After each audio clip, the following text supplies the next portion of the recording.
Welcome to टेकोडाइल। Upwork पे boost proposal का नाम तो आपने सुना होगा कि लोग जब भी प्रपोज़ल भेजते हैं तो उसको बूस्ट करते हैं ताकि उनका जो प्रपोज़ल है वो सबसे टॉप पे शो हो क्लाइंट को। यहाँ पे आप देखें, एग्जांपल के तौर पे एक फ्रीलांसर है, उसने बहुत ज़्यादा कनेक्ट लगाए हुए हैं अपने प्रपोज़ल के ऊपर और उनका प्रपोज़ल सबसे टॉप पे शो हो रहा है। तो ये एक बेसिक तरीका होता है कि आप अपना प्रपोज़ल कैसे टॉप पे शो कराते हैं क्लाइंट को। मगर अभी रिसेंटली ही मेरी नज़र से एक प्रोजेक्ट गुजरा है जिसके ऊपर लोगों ने बहुत ही ज़्यादा कनेक्ट लगाए हुए हैं नंबर 1 पे आने के लिए। अब ये कंपटीशन इतना ज़्यादा हो गया है कि आप देखें, फ़र्स्ट पोजीशन पे आने के लिए 520 कनेक्ट्स यूज़ हुए हैं और ये इसकी कोई गारंटी है भी नहीं कि ये जॉब उस फ्रीलांसर को मिलेगी कि नहीं।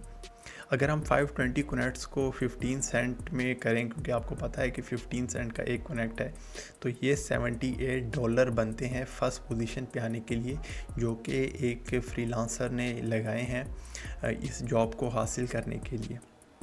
अब अगर $78 ये सिर्फ बिड करने के ऊपर लगा रहे हैं तो आप ख़ुद सोचें कि ये न्यू फ्रीलांसर किधर इनको कम्पीट कर पा रहेंगे। तो ये एक बहुत बड़ा इशू है अपवर के अंदर बूस्ट योर प्रपोज़ल का।